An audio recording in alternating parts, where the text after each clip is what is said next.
أعوذ بالله من الشيطان الرجيم بسم الله الرحمن الرحيم قد أفلح المؤمنون الذين هم في صلاتهم خاشعون والذين هم عن اللغو معرضون والذين هم للزكاة فاعلون والذين هم لفروجهم حافظون إلا على أزواجهم أو ما ملكت أيمانهم فإنهم غير ملومين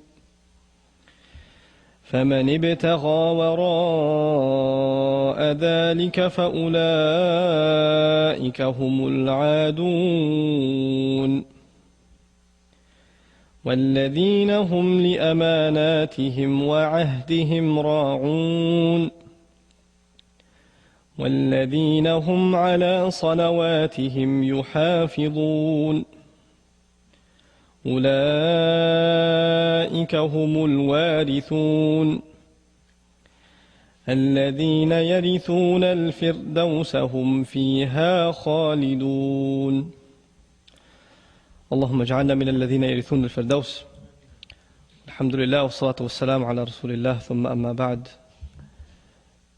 We were up to the ayat about guarding one's privates وَالَّذِينَ هُمْ لِفُرُوجِهِمْ حَافِظُونَ, and we made the intention إِلَّا عَلَى أَزْوَاجِهِمْ أَوْ مَا مَلَكَتْ أَيْمَانُهُمْ فَإِنَّهُمْ غَيْرُ مَلُومِينَ, that we're going to discuss some of the lessons in this ayah بإذن الله today, and specifically in regards to married couples and the issues therein that are big problems in the Muslim community nowadays, and simply because the guidance of Allah Azza wa Jalla is being ignored in these matters in the home. I mentioned this at another dars, but I want to reiterate it. A lot of times what Allah subhanahu wa ta'ala reveals as universal guidance, when you share it with somebody that has a specific situation, the first thing that comes to their mind is, I know the ayah is there, but it doesn't apply to my situation. I have a special circumstance, right? The ayah is great, it's beautiful, but it's, I understand that that's there, but you need to understand my specific situation. And this is the attitude that the prescription and the guidance and the solutions that Allah subhanahu wa ta'ala provided, they are theoretical, and maybe they apply for everybody else. But for me, you have to give me something different, And so this attitude, we have to shave off this attitude, and we have to develop the attitude that Allah's solution subhanahu wa ta'ala is the solution. What He subhanahu wa ta'ala offers is brief, is concise. Sometimes it seems like that solution is too easy to be right. It's too simple to work. But subhanAllah, that's the beauty of this deen. Simple solutions that help the most complicated problems and solve them and take care of them. So the thing that we wanted to share today, inshaAllah ta'ala, are the words, إِلَّا عَلَىٰ أَزْوَاجِهِمْ أَوْ مَا مَلَكَتْ أَيْمَانُهُمْ فَإِنَّهُمْ غَيْرُ مَلُومِينَ. These are the people who are in regards to their privates, they guard them, especially in regards to their privates, except where they are rightfully allowed to have pleasure with, have intimate relationship with who? With their spouses or what their right hands possess. And I'm going to leave the right hands possess part for the end, inshallah. Because that's an academic discussion, we really shouldn't be bothered with it too much nowadays, because I'm not sure if anybody here has anybody that their right hand possesses. So, let's talk about what is most relevant within our context and then discuss that. Usually, most of the time when Muslims ask about the possession of the right hand, it is, how come Allah said that? How do we tell the non-Muslims about this? Right? That's basically what it comes down to. First of all, even that attitude in and of itself is incorrect. We're not here to explain or, do away with the flaws in the Qur'an, ma'adallah. The Qur'an is flawless and the deen is flawless. Right? So the urge shouldn't be to, let me tell you, it's not so bad. Let me reconcile it for you so you don't feel so bad about it anymore. Because that's really not the issue. The people who raise criticism against our deen, they will come up with things like polygamy and, the concubines and the women in paradise, the hur al-ain in paradise, right? And they'll come up with violence in the Qur'an and, etc., etc. The list just goes on and on. The male versus female witnesses, most of them having to do with the feminist movement, if you think about it, right? But when you respond to one criticism properly, guess what? They'll say, oh yeah, let me come up with another one. And then you go and respond to that one, and then they'll come up with another one. And then you respond to that one, and they'll come up with another one.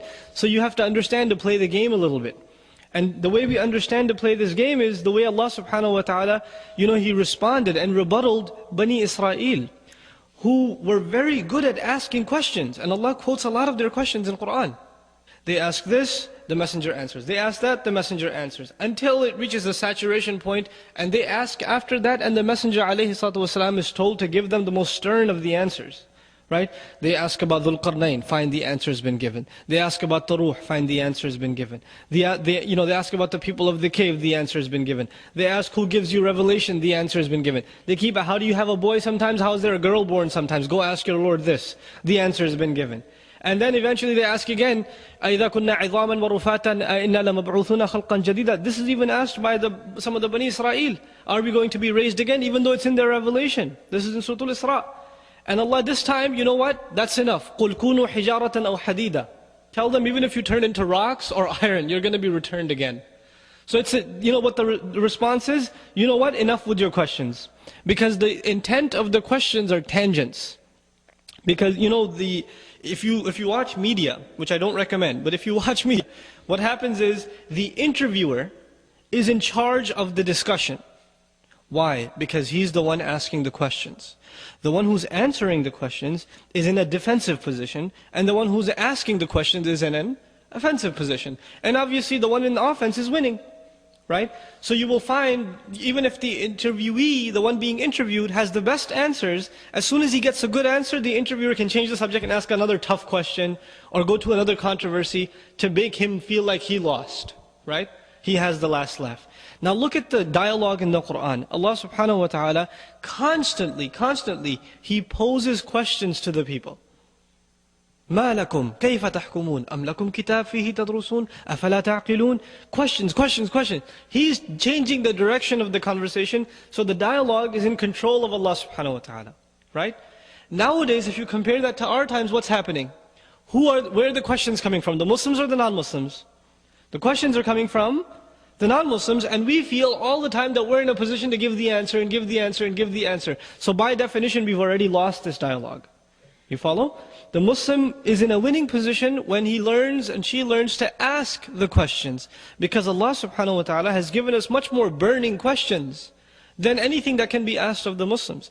We respond to them with dignity, that's fine. But as a dialogue, we're supposed to be the ones in a position of asking questions. After all, we're not the criminals. The people who defy Allah subhanahu wa ta'ala are engaged in a crime. The people who commit shirk are engaged in a crime. The people who commit zina are engaged in a crime. The people who are killing unjustly are engaged in a crime. So the Muslim is being made to look like the criminal. And so he feels like, maybe I should respond because I need to prove that I'm innocent. You already know you're innocent, you're Muslim. You believe in Allah subhanahu wa ta'ala, you believe in the Qur'an and the Sunnah. It's what teaches you what innocence is.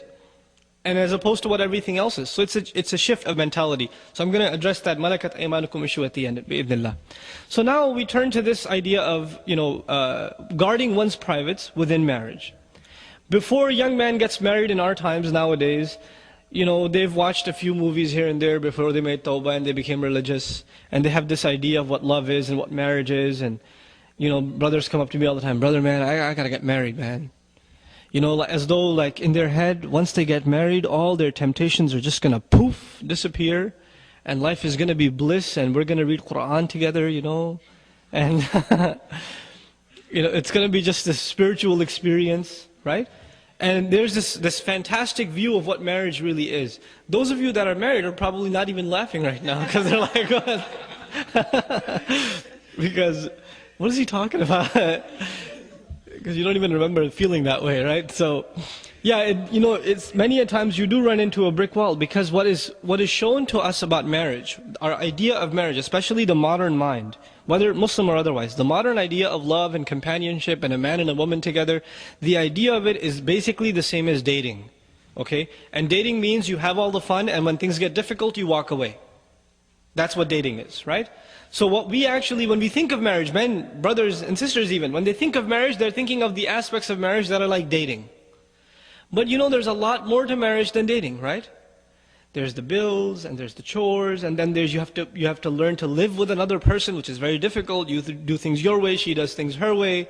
and now there's a towel hanging the wrong way, or the toothbrush is in a different place, or something, there's a little too little sugar in your coffee or something, or little things start adding up and in the beginning, I love her too much, I'm not going to say anything, I can handle this. But a couple of years later, it starts piling up and you're like, again with the sugar, and it starts adding up. Now this doesn't happen in dating because you're tired of this girl, move on to the next one. Or she's tired of you, I think, I don't want to deal with your smell anymore, I'm out. It's just walk away from it. But marriage is a serious commitment.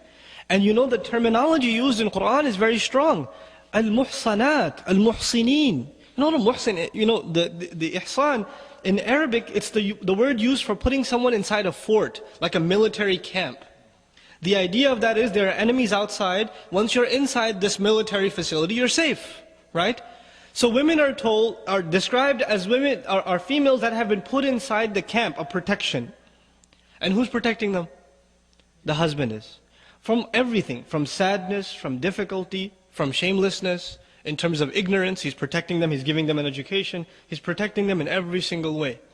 And the one who wants to get married, Allah describes him, muhsinin ghayra musafihin. There are people there are men who have the intention of bringing women into this fort, into their protection, to start families, not just to get their desires out. غَيْرَ مُسَافِحِينَ. Musafih is someone who has hormones overtaking him. He just wants to get his lusts out of his system. That's why he wants to get married. That's it. Right? So Allah changes our mindset about marriage. But if you marry for the right reasons, then you will have a healthy relationship with your wife. If you marry for the wrong reasons, and the wrong reasons are, I have hormonal problems, that's why I want to get married. And that's it. You know what? You're going to have a miserable marriage and you'll never be satisfied. And many of you learned this the hard way already. Because the intention was all messed up. The intention has to be to start a family, to please Allah subhanahu wa ta'ala, to increase the good in society. And then the other principle we have to remember, and if we don't remember it, a lot of times husbands and wives are very dissatisfied and they're more prone to the fitna of fahsha. There are new statistics out there, very disturbing, that were released last year. Some sociologists did statistics on, sites, you can do IP address search on where the hits are coming from on various websites, and they did statistics globally on pornography, and the majority comes from Muslim countries. And there's a reason for that. There's a reason for that, because there's a serious problem in the Muslim countries. It's a horrible thing. It's unthinkable. But we're on top of this statistic. Why? Because there's a serious problem inside the home. And it's not just young people, it's married people too. We have to change the way we take care of our families so we can address these problems. And if we don't address them, then we're not able to guard our privates. Not our eyes, not our hands, and then things get worse beyond that, right? So now, the underlying principle in marriage, as it is in everything else in this deen of Allah subhanahu wa ta'ala, you worry about your obligations and you forget about your rights. I know that sounds very harsh. But if you can do that, experiment it for 6 months. Forget about your rights, worry about your obligations. What can I do for my wife? What more can I do for her? Can I buy her a gift? I haven't given her anything for a long time. If she makes a mistake, pretend like she didn't even make it, right? وَإِن تَصْفَحُوا وَتَغْفِرُوا تَعْفُوا وَتَصْفَحُوا. Tasfahu means cover the page. When you cover a page, you can't see the previous page, right? So if your wife makes a mistake, you pretend like you don't even see it, right? Instead of bringing it up and again with this, So you cover her mistakes and you go out of your way to fulfill your side of the obligations. You go out of your way to show sabr and compassion and overlooking, and even the hurtful comments, you don't respond to them except with a smile, etc., etc. You go out of your way to do your part. Because when you start you expect certain things from your wife. She should take care of me. I have physical needs. I have psychological needs. She should give me company. She should be nicer to me. She should smile when I come home from work instead of frowning at me all the time and reminding me what groceries I didn't do or what laundry I forgot to finish, right? She should be nicer to me. There's always these expectations in your head. And the believer, who does he expect from? The believer expects from his Lord, right? Because everyone besides Allah subhanahu wa ta'ala will disappoint your expectations. ضَعُفَ الطَّالِبْ وَالْمَطْلُوبِ is a universal principle Allah Azza wa Jalla revealed. The one who seeks, the one who demands is weak, has been weakened. And whatever he seeks has also been weakened, inherently weak. So long as you place any hopes in creation, you are necessarily going to be disappointed. You put hopes in your boss, he's going to give you a promotion, it's not going to happen. You know? You put hopes in a friend, he's going to come through, he gave you an appointment time, he's going to pick you up, he's going to be late. He's not going to be able to make it. You put hopes in creation, you put hopes in things, they will disappoint you. Allah Azza wa Jal wants us to learn to place hopes only in Him. And then when this attitude is developed, then what happens is, if your wife gives you a little, you're very grateful because you weren't expecting anything. A lot of times what happens is, we read a couple of Islamic books, maybe a couple of hadith about the rights of a husband and the rights of a wife, and what the crazy thing that happens is, husbands are reading about what husbands deserve, and wives are reading about what wives deserve. As opposed to the opposite. Husbands are supposed to be reading about what? What the wives deserve. But everybody's obsessed with themselves. They're selfish. Even when they come to Islam, they learn and they study that which serves them. So for example, parents, they may not know any Qur'an, but they know وَبِالْوَالِدَيْنِ إِحْسَانًا. They know that one. They don't even know where it is in the Qur'an, but they know this by heart. Right? Why do they know this by heart? Because it serves them. Right? The men, they may not know much about Qur'an, but as soon as the wife says a word, الرِّجَالْ قَوَّمُونَ عَلَى النِّسَاءِ. You know, the men are qawwamun, because it's self-serving. Now you're not a servant of Allah subhanahu wa ta'ala, you're using Allah's deen to serve yourself, right? So one has to understand, our deen first and foremost is a responsibility to fulfill our obligations. So we study and we learn how do we excel with our wives? How does the wife excel with the husband? You know, I gave a khutbah some time ago about the rights of the wife and the husband. And you know, I made 2 handouts. One was advice for wives, one was advice for husbands. And I said it over and over in the khutbah. Don't read the rights of the husband. Please, husbands, don't read those. Just read the rights of the wife. I made a handout for you, don't read the wife's handout. Read your handout. 20 brothers come up to me after the khutbah. Brother, that handout for the wives, can you give me a copy? It's like, no, I can't give you a copy. Because you're going to go home and say, see this? Point number 4 right here? You've been missing out on this for 6 months. You know? And these are real problems in marriage. This can lead to a really serious turmoil in marriage. So you want to have a healthy relationship in marriage, you have to take care of your obligations. And you, subhanAllah, Allah will put sakina in your marriage. And Allah Azza wa Jalla says about marriage, وَجَعَلَ بَيْنَكُمْ مَوَدَّةً وَرَحْمَةً. These beautiful words of Qur'an. You will find these words applicable in all of your married lives, those of you that are married. Allah says He put between you, between the husband and wife, love, mawadda, and it's passionate love. Allah says, mawadda wa rahma, and mercy. Because in the beginning of marriage is very passionate. You're obsessed with your wife. You can't think about anything else. Your friends call you, they go straight to voicemail. Right? Because you just got married. For 6 months you're out of sight, nobody sees you. But then as marriage goes further, what keeps marriage alive? Isn't that anymore, because other obligations come in. There's kids, there's work, you're not on honeymoon anymore. How do you keep the marriage sustained? Rahmah, mercy towards your wife. Mercy towards the husband. Courtesy between you. You know, this man comes to Umar radiallahu anhu, he says, I want to divorce my wife. And he says, why do you want to divorce your wife? He says, I don't love her anymore. I don't find her attractive anymore. And so Umar radiallahu anhu asked him, فَأَيْنَ الرِّعَايَةِ? What about courtesy? What about the courtesy you owe your wife? She doesn't take care of your kids? She hasn't put up with you all this time? You know? And you know, we're difficult creatures to put up with, men. Right? We're very difficult creatures to put up with. And our wives put up with us. Even if they say a couple of words here and there, in the end they still put up with us. Right? So they do quite a bit for us. So we can't just say, oh, well, she doesn't look like what I was imagining back in the day when I didn't used to lower my gaze. I saw some things on TV and I was expecting that. This is, really, it's not the healthy attitude. You have to, if the believer watches their gaze and they control their temptations and then they do the best with their wives, they will be the most satisfied and they won't have any temptations outside. But at the same time, and I'm ranting on the brothers, but at the same time the sisters have to understand this. Allah subhanahu wa ta'ala created men and women very differently. Men, their biggest weakness is women. They could be richer, they could be poor, they could be, healthy and not very healthy, skinny and fat or tall, doesn't matter what culture, what language, all of them have the same weakness, women. And women, Allah Azza wa Jal, in majority cases, He made them oblivious to this weakness of men. They don't realize how bad it is. So when the ayah comes and a woman reads it, lower their gaze, oh yeah, I could do that. And they're like, what's the big deal? Why can't men just lower their gaze? And then you don't understand. What don't I understand? You have eyes, I have eyes, they have retina. It processes the same information. So what's the problem?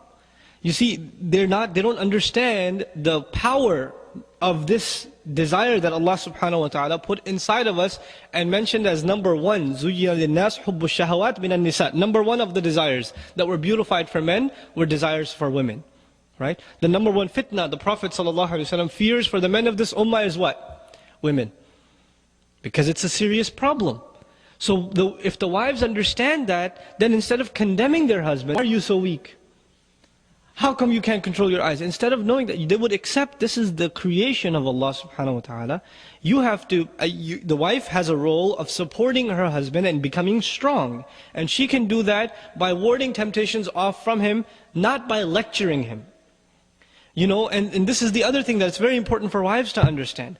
The husband, he goes to the office, or he goes to the train, and there are women horribly dressed. They're sitting there smiling at everybody, trying to, you know, basically this is all these women have in terms of their dignity. They're not respected for their intellect, they're not respected for their opinions, so all they think is we're going to be respected if men see more of our, you know, our shame. So they dress in indecent fashion because when men look at them, they feel kind of, you know, self-respect, like I'm worth something, people are looking at me. That's basically what it is. It's really horrible, it's sad. But then they go to the office and the secretary is smiling at you saying, how are you, how was your day? You know, what are you getting for lunch? Oh, you're fasting, oh that's nice. You know, and they're smiling at you. And then you go, you know, on every ad, women are smiling at you, and then you get home. And you open the door and the wife said, where were you? Oh, the train, the train was late.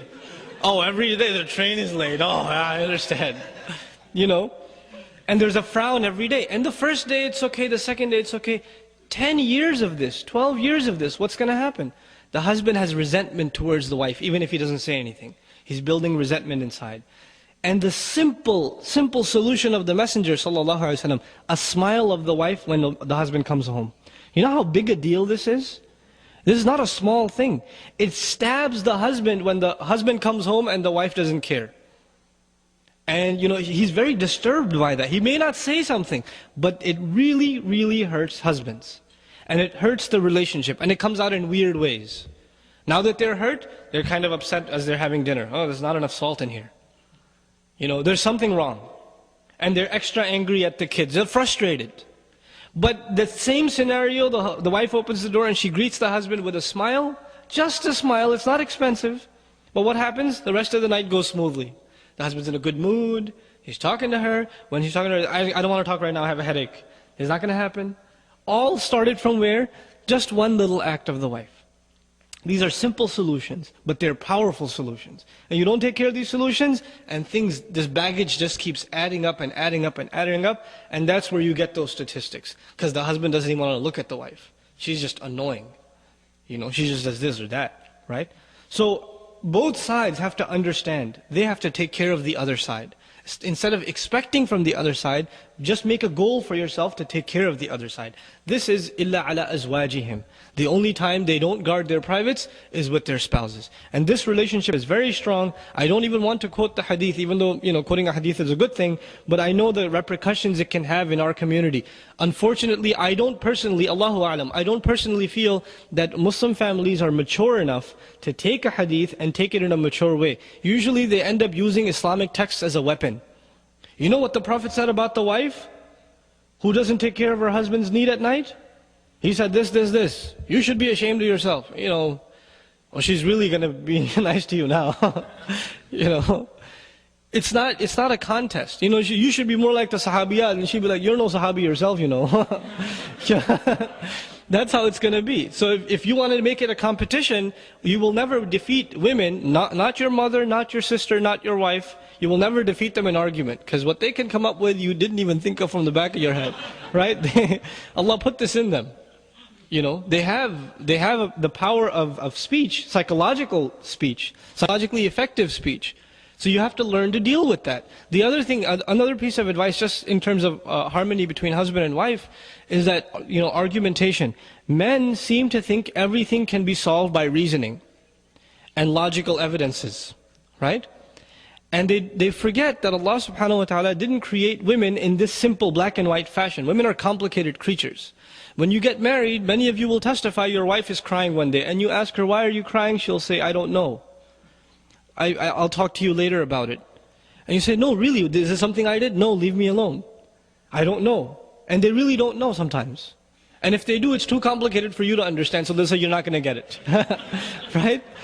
So they're complex creatures. And so you will learn this. And when you're not married, you'll learn this with your mother and you will learn this with your sister. You try to reason with them, you give them reasons for why you did something that disappointed them. They'll say, oh, so you know so much better, fine. Next time, I shouldn't argue with you because you're so smart. Right? And their feelings will be hurt. Who just lost that argument? You did. Because you tried to reason. The way you argue, or you want to make your point with women, what's the best way to make your point with women? It's not by argument. The best way to make a point with your wife, to make a point with your mother, is actually the sunnah of the Messenger sallallahu alaihi wasallam. One, mercy. Second, silence. Silence. You know how effective silence is for good believing wives? If the husband is silent, then she will say, what's the matter? Is there something I did? But if the husband talks back, man, she will talk back way better than you can. Right? She will come back with a better rebound than you ever thought it possible. But if you're silent, and if there's an ounce of goodness in her, she will come and say, maybe even if I don't think it was my fault, I'm sorry. But the husband has to learn this technique of silence. And not silence with a frown and pushing her away. Just a little extra sad puppy face here and there. You know, try it with your mom, see if it works. And it will work with your wives also, inshallah ta'ala. Right? But this is important. These are the etiquette of marriage. The Messenger ﷺ, he could yell at his spouses. He could say harsh things to them. He doesn't. Because you know the relationship is so fragile, this relationship. And shaitan wants every opportunity to destroy it. And as soon as he destroys it, what's going to happen? Corruption in the Muslim community is going to happen. That's what's going to happen. Men are going to be not guarding their eyes anymore. And other things are going to happen. Scandals are going to spread. This is how they spread. From bad marriages. All the great tragedies that happen in the Muslim community that people don't even want to talk about because they sound so disgusting, where did they start? They start from a husband not taking care of the wife, and a wife not taking care of the husband. So this is at the heart of being a believer and sustaining our iman. Taking care of the wife and taking care of the husband. May Allah subhanahu wa ta'ala make us the best husbands and grant us the best wives. Then, the next thing, أَوْ مَا مَلَكَتْ أَيْمَانُهُمْ, what your right hands possess. And of course this is a big bone to pick among Western academics. You know, how come Islam allowed for women slaves and all of this stuff?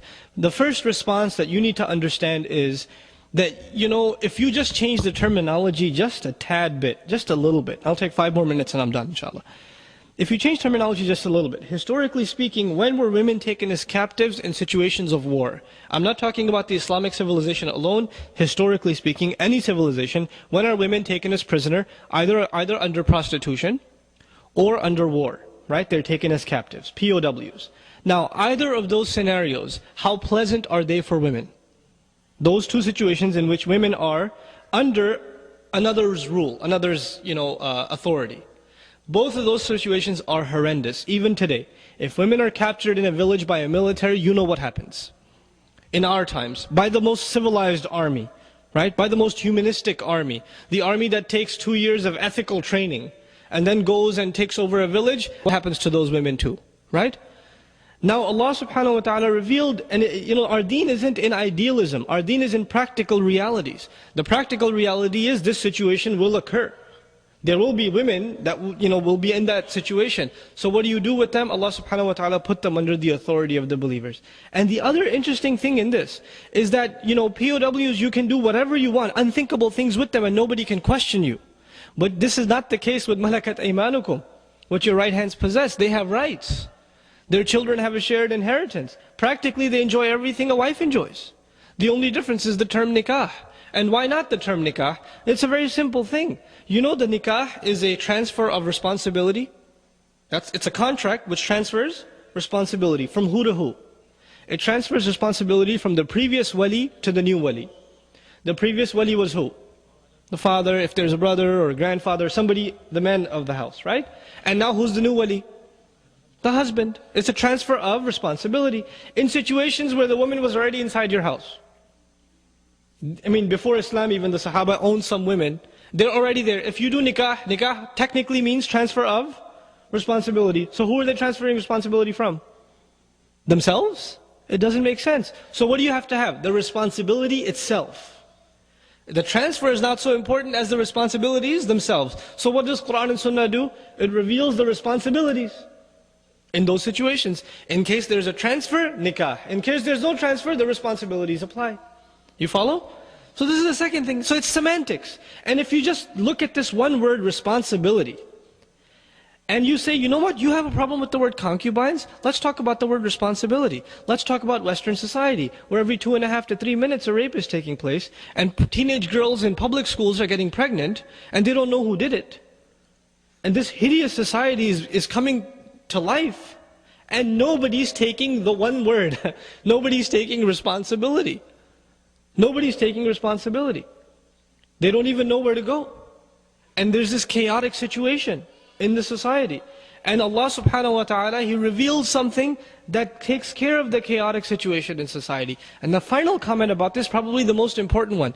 Between ayahs number 32 and 33 of Surah An-Nur, which is the next surah. This is Al-Mu'minun, the next surah is Surah An-Nur. 32 and 33, Allah subhanahu wa ta'ala, this is homework for you. Read tafsir of 32 and 33 of Surah An-Nur. In those ayat, Allah subhanahu wa ta'ala opened the door for women that were owned at the time, that they can work their way to getting married to somebody and earn their freedom. And once that happened, the only women that were left in the possession of right hands of the Muslims were either women that were, in some way handicapped, that couldn't get married for whatever sickness or something else, or they were too young to get married. That was the only two kinds of women left. Every other woman, they worked their way towards freedom. And this is a historical fact within the Sahaba's time. And that door to that, that reform in society was open by just two ayat of Quran, 32 and 33 of Surah An-Nur. Right? So this is a historical phenomena that we have to understand.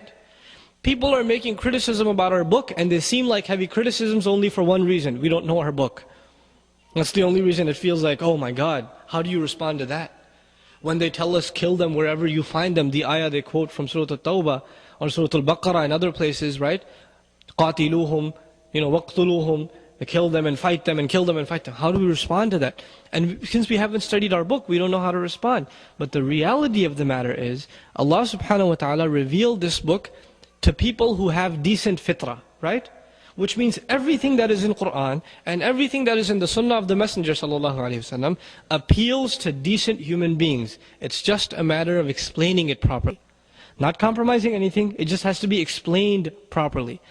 Like the issue of concubines, put it in perspective to historically POW women, and it sounds like the most humane solution. Go to a woman that's imprisoned, a woman that's been imprisoned in a camp in China, or somewhere in Europe, right? Or in Russia or somewhere. And you give her the option, this is what Quran is offering you, and you can stay here if you want, because this is the Western solution. What would you take? You ask a professor somewhere sitting in a university, on the leather couch, discussing these things, he'll say, well, the Western solution is better. And ask a woman that's in that state, she'll say, I'll take the Islamic solution, please. Right? Because it's grounded in reality, not in theory. That's what it is. So we have to have confidence in our deen. These things that are mentioned, they're not controversial, they're not things to be ashamed of, they're things that will actually poke a bigger criticism on society. Why aren't you looking at this solution? Do we have to tell you this? Or you're telling us to do your way, that's obviously not working, right? So, إِلَّا عَلَىٰ أَزْوَاجِهِمْ أَوْ مَا مَلَكَتْ أَيْمَانُهُمْ فَإِنَّهُمْ غَيْرُ مَلُومِينَ. Then they are not to be blamed. فَمَنِ ابْتَغَى وَرَاءَ ذَلِكَ فَأُولَٰئِكَ هُمُ الْعَادُونَ. Then whoever pursues a way other than that, even if Allah made the halal means open, somebody pursues another way, then they are the ones that have transgressed. They are the ones that have transgressed. Inshallah ta'ala, we're just going to discuss that part of it. The pursuit of ways other than marriage.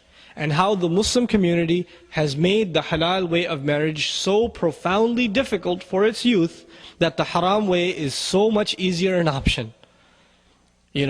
And we've done that to our kids. We've done it to our kids by making nikah extremely Muslim community. So we'll discuss that tomorrow, bi'idhnillah. Barakallahu li wa lakum fil Qur'an bil ayat wa dhikr al hakim. Assalamu alaikum.